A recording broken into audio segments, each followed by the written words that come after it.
the first four needs are the needs of the personality. We all find a way to be certain, even if we have to lie to ourselves or just work hard. We all find variety. We all find significance, even if it's tearing other people down. We all find at least connection, if not love. But the spiritual needs are to grow. People say, what does it take to be happy? I say one word: progress. If you're not there yet, but you are starting to make some progress in your body, or progress on your relationship, or progress on your career, your finances, you're gonna feel good. And when you achieve it, how long do you feel good for? Not very long, because when you achieve it, you stop growing, you kind of celebrate, nothing wrong with that. But how long after you get that thing you wanted are you happy? A week, a month, a year? Almost never a year. It's a short time, and the reason is we're not supposed to just sit there at the table of success and celebrate for years. We need to grow to feel alive, and everything in the universe grows or it dies. But when we grow, we have something to give. And when we give, people often say human beings are selfish. I've been selfish, I'm sure you've been at times, but that's not my core and it's not anybody's, and I'll prove it to you. When you're having, all of you at home and all of you here, when you have something great in your life that happens, you learn something, you experience something beautiful, what's the first thing you want to do? Tell people. Share somebody what you love. Why? Because when you share with it, it expands. See, pleasure is something coming in from the outside. Happiness is something inside you that you share. And happiness is what people really want. Pleasure, you can get pleasure from alcohol or sex or anything, but some people, it's all about me. When you're taking what's inside yourself because you've grown and you're giving to someone you love, your children, a friend, a girlfriend, boyfriend, a coworker, anybody, there's an aliveness you can't feel by yourself. There's only so much pleasure you can feel. Happiness and joy comes when that expansion is shared. In beautiful states of being, it doesn't matter what happens, you're gonna find something to enjoy and appreciate. And you and I both have interviewed people, I'm sure you have, that are born with no arms or legs, or they've lost their sight, or whatever, and they're happy. Yes. And then you meet billionaires or people, families, they got beautiful kids, beautiful husband, beautiful wife, and they get miserable over anything. I really believe you have to make that's the most important decision of your life, is that no matter what happens, I'm gonna live in that state. And then you have to do the work, which is, I got a 90-second rule. When I get pissed off or frustrated, suffering comes up, it always shows up. But what I decided is, within 90 seconds, I kill it. Because in that suffering state, I'm not gonna be there for my wife or my kids. In that suffering state, if I solve it, I'm gonna be miserable even though I solve it, right? I realized I would give away my happiness so easily, because look, I got 1,200 employees plus in 18 companies on multiple continents in multiple industries. Right. What are the chances that today somebody's going to screw up something? 100, it's 100%. And so I would be like, oh, I was so happy, and then John did this, or this person, what were they thinking? Or he opened the door in the middle of the interview, or whatever. There's always something, right? And so I decided that's the shit that's going to happen. That's part of having multi-billion-dollar companies in lots of industries. So I'm going to enjoy it. And when something doesn't work out, we'll learn from it, we'll grow.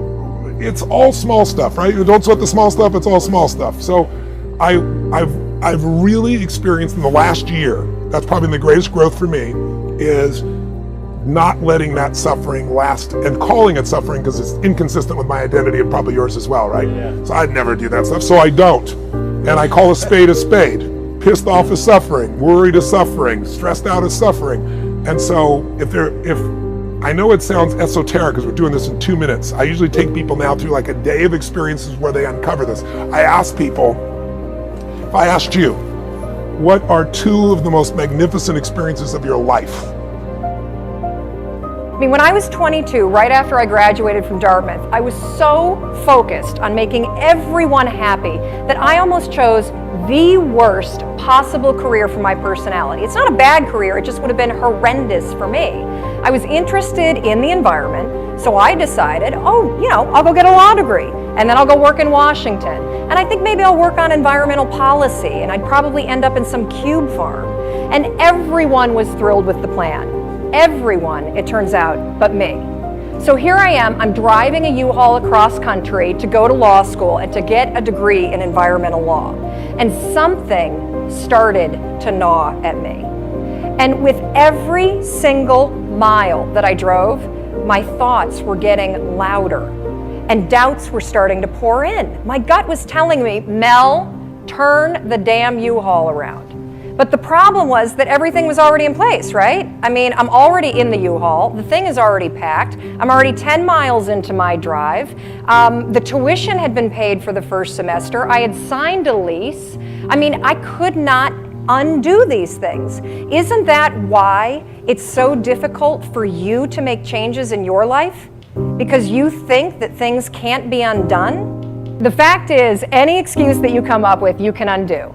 Tuition can be reimbursed, apartments can be leased, Plan B can be invented. So I got up, I repacked that U-Haul, and I drove out of town. I let myself make a U-turn in life.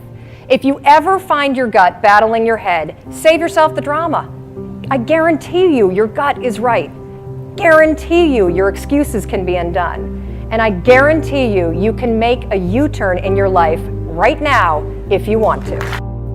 You ever go to the movies, and at the end of the movie, they scroll down, like the leading characters' names, and then what do they do if you keep watching it? Cab driver number 2, bouncer at the bar number 1. You ever see those faceless people? Far too many of you in your life are obsessed with what cab driver number 2 and bouncer number 1 think about what you're doing, instead of the lead characters. You're obsessed with what other people think about you. The thing that's gonna kill your dream is your addiction to other people's approval. And cab driver number 2, he ain't gonna approve of what you're doing. And at the end of your damn life, he's not gonna show up in any of the important chapters. Yet you give him all this power all the time. Stop giving people power who aren't in your book. Do your life for the leading character. You, your spouse, your children, your parents, your legacy. They're the lead characters in the story of you, of your life. Because the more you decide to take control of the narrative, of the script of your life, and you live your dream, the more likely at the end of your life, you're gonna meet that dude. You're gonna meet that woman. To thine own self be true. You're gonna say, Robin, that sounds sort of familiar. Of course, it's Shakespeare. To thine own self be true. You know, Oscar Wilde said it so much more elegantly than I ever could. He said, be yourself, everyone else is taken. You know, Jack Welch, when he was at General Electric, one of our clients, GE, he said, never lose yourself on the way to the top. Wow, what amazing advice for you and me. Never lose yourself on the way to the top. To thine own self be true. Never betray your authenticity. Never lose your boots on the groundedness. And so to thine self be true means as you make your rise to legendary, don't forget what makes you great. Hard work, humility, serving your customers, working on your craft, playing the long game, understanding the genius takes decades versus good genetics. Psychologists have been, not all psychologists obviously, but the psychological profession is neck deep in this pathology, has been beating the self-esteem drum for 50 years. Oh no, you're okay, you should feel good about yourself. Like, you're fine the way you are. It's like you think, well, that's a calming message for people. It's like, no, it's not. It's not at all. And I watch my audiences, it's like, it's full of people in the audience who think, I'm suffering a lot more than I think is tenable. A whole bunch of it's my fault. My life is not in the order it should be. I know I'm doing 50 things wrong. It's like, what the hell's wrong with me? What's wrong with the people around me? This is really serious. And some, well-meaning person comes up and says, you're okay just the way you are. It's like, no one wants that message. It's like, no, I'm not okay the way I am. I'm not okay at all the way I am. I know that. And so, when I'm speaking when I'm speaking now, I say to people, well, you're nowhere near what you could be. That's the positive message. It's like, yeah, you're a mess, but you don't have to stay that way. If you're a mess, you know it, obviously. You're suffering away like so much you can barely tolerate it. It's like, that's okay. You can do something about it. So that's the thing that turns the lights on. It's like, you could do something about it. It's like, oh. Everybody lean in nice and close. Self-compassion. It's probably the most important thing that you can do for yourself is when you f*** up, you need to forgive yourself. Okay? So that's really, really important. So, and I'll walk you through an example. About 20 minutes ago, I get really frustrated when people are trying to tell me something, but they're whispering. That redlines me in a way that I can't even begin to tell you. And so it just happened while I'm here live on camera, and I hold myself to a standard of catching my emotions before they rise up. Now, this has happened twice today. The first time it happened, I caught myself, yay. The second time it happened, I was like, for real, we're doing this again? And I got very frustrated. So I was very disappointed in myself for that.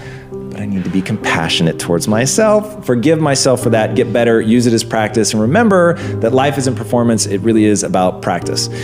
So once you can meet yourself with compassion, then you can begin to let go of whatever it is that's really with your mindset.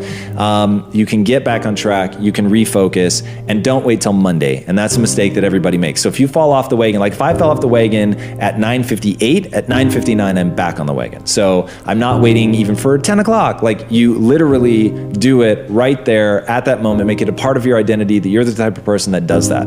So that is really, really critical.